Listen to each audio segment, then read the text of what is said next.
Hello there, this is CAN Kenan from Kenan Place, and today we're going to play part 48 of No One, Absolutely No One But You, but China actually, but China. Alright, let's click here, and most probably Mac will tell us that actually there's no student called China around here. Aiki-kun, you're still here? Mac? I turn to face Mac, surprised to find her still on campus. What are you still doing here?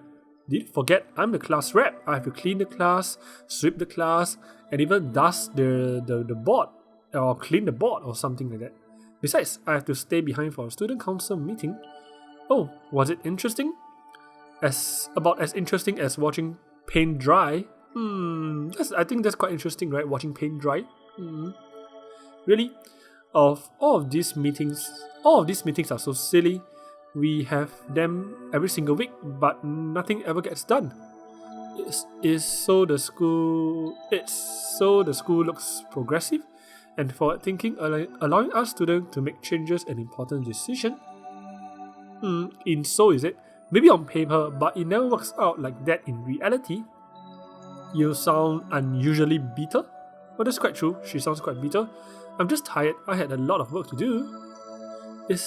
It certainly is true that Max seems more mellow than usual.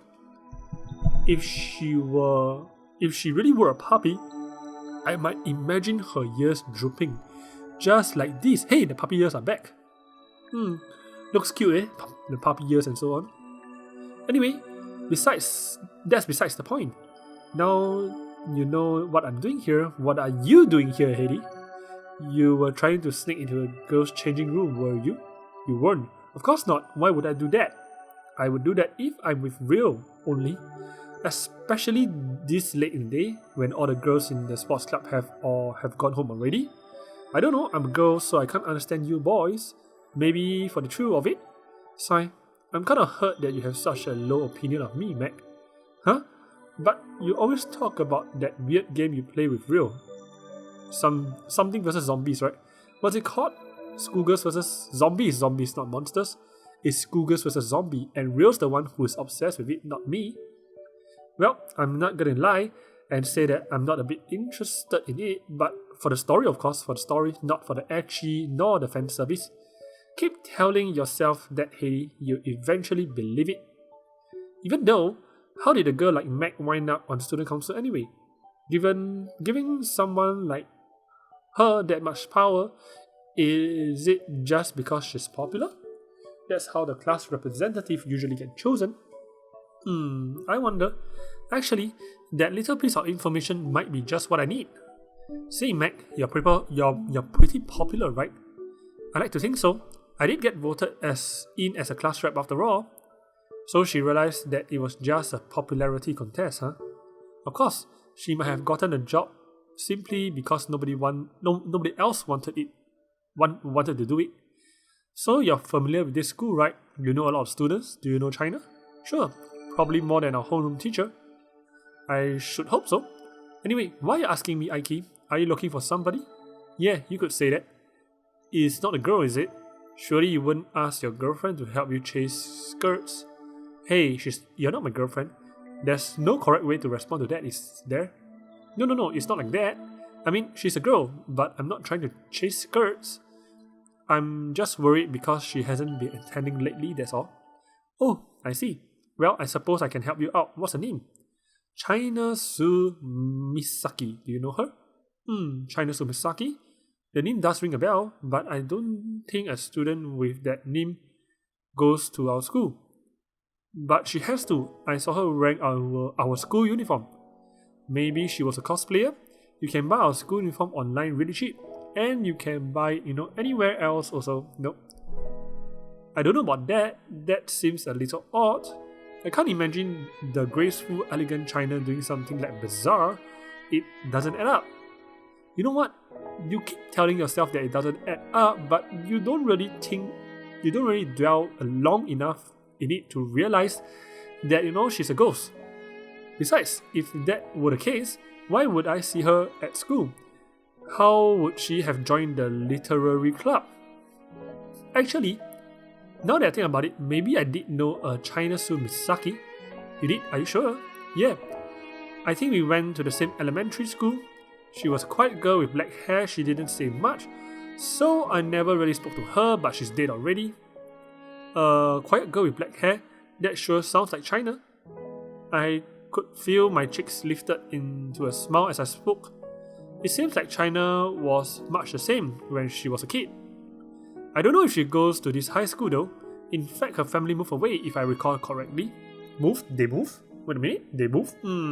Yeah, I think there was some sort of accident or something.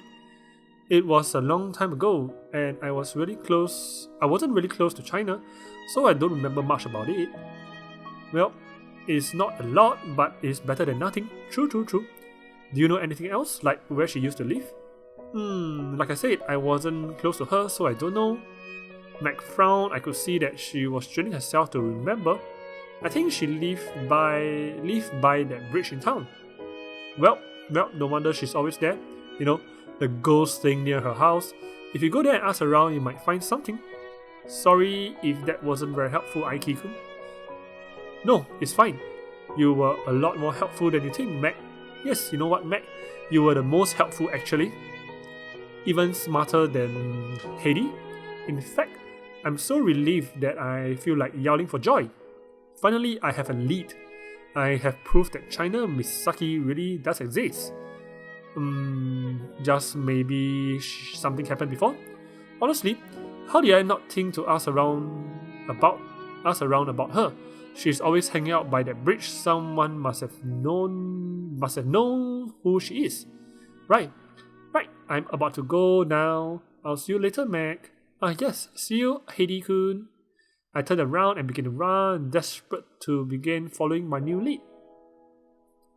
After weeks of agonizing, I have a clue about the exclusive China Misaki. I don't know how she managed to keep such a low profile, but mark my words, I will find you, China. I'll find you, I'll kill you, and something like that. 7 houses into my search, nothing had changed. Nobody had heard of Misaki family, let alone China, and nobody recalled seeing a girl matching her description. The looks I received were odd, and I feel like a salesman walking from door to door, but it couldn't be helped. I hate door knockers as much as anybody, but desperate times calls for desperate measures. I'll find China even if I have to ask everyone in town. I walked up to the next house and prepared myself for disappointment, simultaneously hoping for the best. Whoa, it's quite difficult, right? To simultaneously hope for the worst and the best? That's like being in fear and being in faith at the same time. The door opened before my eyes, revealing an old woman within. Yes, can I help you? Well, at least elderly people are generally nicer about refusing to help. I was wondering if you know a Misaki family lives around here. The woman frowned in response to my question. Misaki? Yes, a friend of mine had been absent from school a while, so I've been worried about her, but I don't know where she lives. I've only seen her on the bridge near here, so I was thinking that. My voice trailed off before I could even finish speaking. I had given the same spy to several strangers lately, and the only change was how I refused. At the best, I received a sympathetic look and I'm not sorry, I hope your friend gets well soon. At worst, it was the look of irritation and a cheap, we don't know anything, please leave, get out of here, you little boy. So, what will this response be this time, I wonder? Oh, I do know a Misaki family, and the name does ring a bell. It does? That's right, Misaki. Is it from the Attack of the Titans? Attack on the Titans? The woman repeated the name to herself as though trying to stir a memory of years gone by. Yes, I believe a Misaki family used to live in this house. My husband and I bought it from them nearly a decade ago. As soon as the words left her mouth, I could feel the little silver of hope I've been nursing inside my chest shatter. Oh, my. Are you alright? You look awfully pale. No, I'm fine. Even if she is the bearer of bad news, I don't want to worry this nice old woman. Are you sure the name was Misaki? Definitely, my memory might not be what it used to be, but I wouldn't forget something like that. And they live here 10 years ago. Yes, my husband and I moved to Okutama because it's so peaceful. We were getting tired of life up in the city and wanted to spend the rest of our lives somewhere quieter.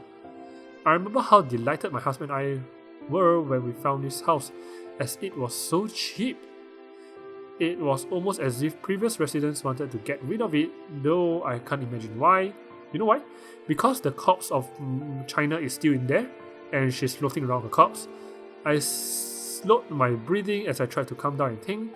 Even if the previous owners of this house were called Misaki, they aren't necessarily the family I'm after. Misaki isn't an uncommon name after all.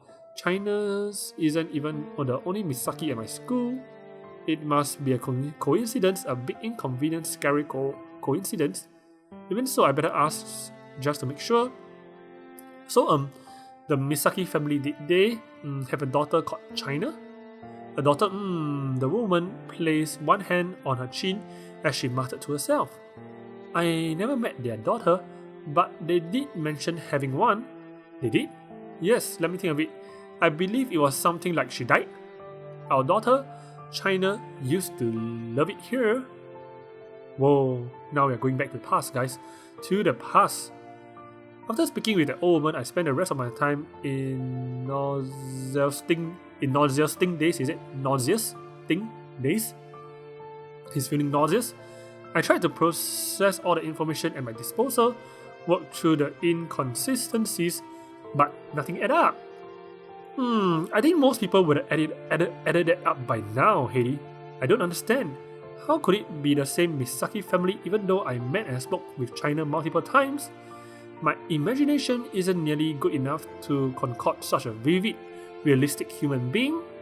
And what are the odds that I'll imagine someone who really does exist? Even so, if that old woman said it's true, I can't have met China Misaki. It's not possible. According to that woman, China and the family moved away from Okutama 10 years ago. Sigh, I just don't get it. I don't understand this at all. Feeling sick to my stomach, I stopped dragging my heels and started walking home. My head hurts, and I could feel bile rising up my throat. But above all, what pained me is how much sense everything else began to make.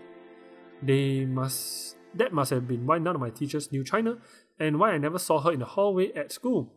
That also explained why Meg hasn't seen her since elementary school. It's because China Misaki shouldn't be in Okutama anymore. She shouldn't exist. Whoa, he's coming. Well, I think he's gonna add it up soon. And yet, despite that, I saw her, didn't I? I spoke to her. I sat in the literary club with her. We stood in the bridge together. We walked to school together. At that moment, I realized this thing is a disgusting truth. Disgusting? I was the only one? That's not really disgusting, right? That is like a prominent truth. China even told me that herself. She said she didn't have any other friends. I never saw anyone else interact with her.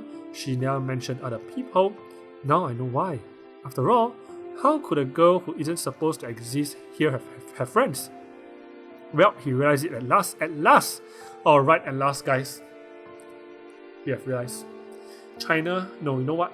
Heidi has finally found out the truth. After 48 episodes, that China isn't really human after all. Or she used to be. Although my destination was supposed to be my own home, I soon found myself at China's bridge. I held onto the cold steel bars, ignoring the bite of the night air. I looked over the rushing dark blue water and screamed. What the hell is going on? Screams Heidi. Ignorant of the fact that I was in public and that anybody and everybody could hear me, I shouted out loud. Nobody answered me, of course. Nobody even showed their face. But for me, a person searching for an answer, that wasn't good enough. What am I to do now?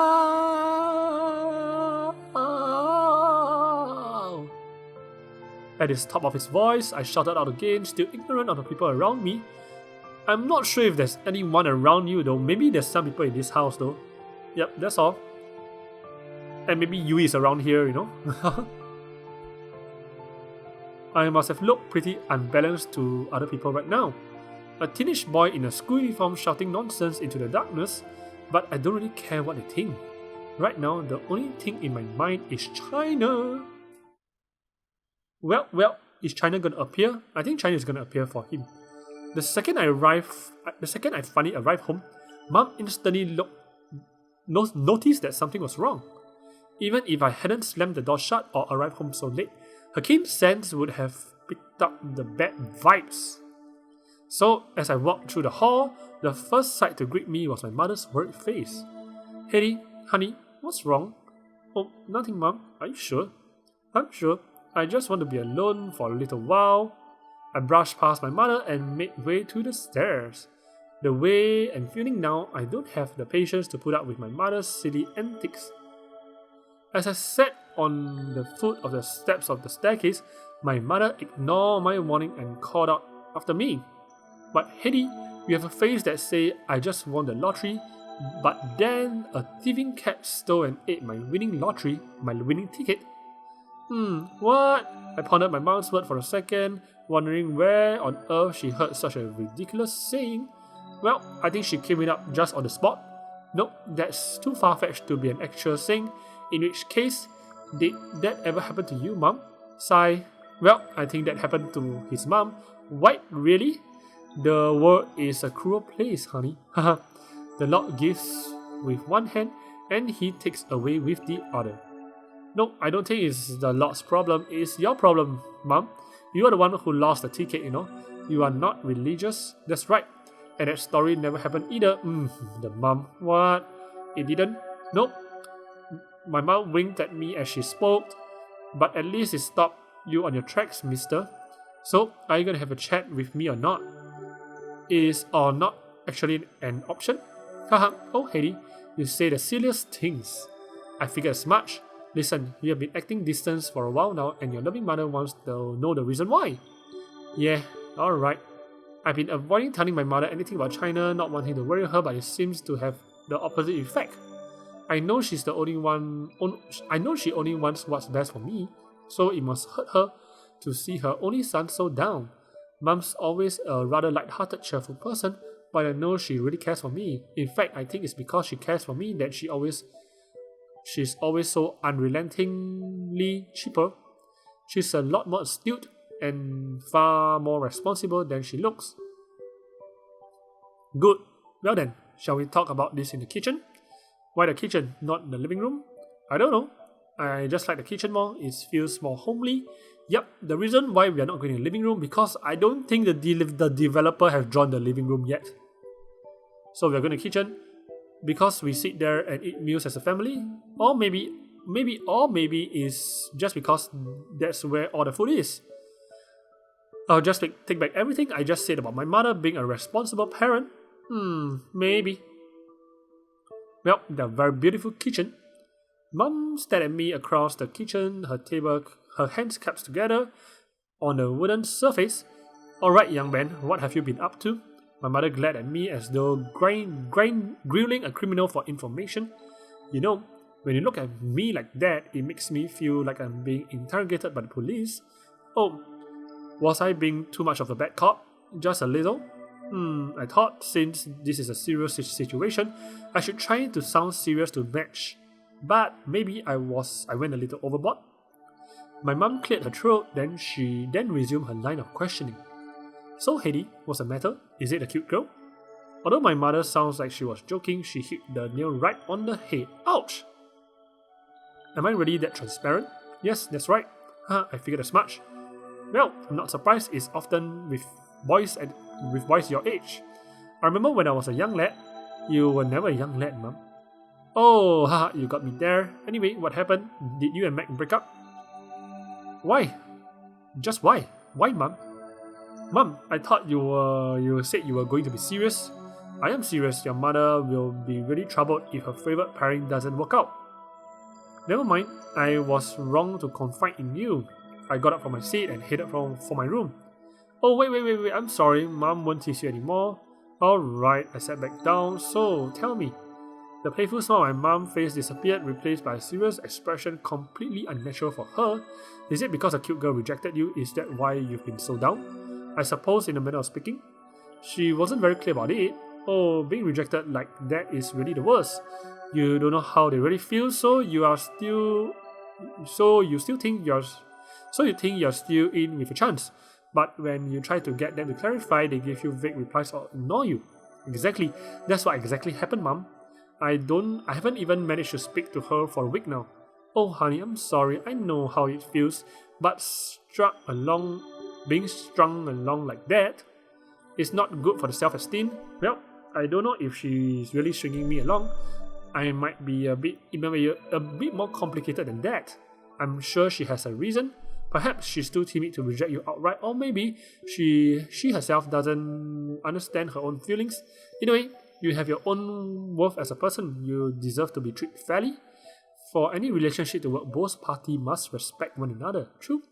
If this girl isn't being clear with her feelings, she's hurting you, then I don't know if she respects you. No matter how pretty she is, Heidi, you'll be better off without her. Trust me, it isn't worth the hassle. I don't know what you're saying, but I think there's a little more to it than that. It's complicated. Oh, how is it complicated, Heidi? If she's shy, she could at least write you a note in a shoe locker. Or has that gone out of fashion now? That kind of thing only happens in TV drama. Not really. I think it happens to me before. When real people are too shy to admit they like somebody, they just ditter around without acting on their feelings until it's too late. Maybe you're right. Letter in shoebox appears a lot in dramas when I was a little girl, but nobody in my school ever got us out like that. To tell the truth, I was disappointed. I wanted to write a lot of fake love letters and put them in random lockers just to see what would happen. Well, I did that before too. That sure sounds like something Mom would do. How positively evil. It's nice to know she's still in this impulsive back when she was my age. I don't think China could have left a letter in my shoe locker even if she wanted to. After all, I'm no longer sure she even goes to my school. Well, looks like he's having a revelation soon. Well, I think we've already long past the 20 minutes mark, and I think we should stop here. Thank you for watching with me. It's a bit abrupt though, but I don't want the video to be too long, you see. Yeah, so anyway, you can just click on the next video and watch, right? So, thank you for watching part 40 something with me of no one, absolutely no one at all. If China doesn't exist, with me. Alright, I'll see you in the next episode. Goodbye. Whoa. Did you get scared? Well, subscribe to my channel and I promise you'll never get scared again. Or watch more videos and you will be able to find your peace in life.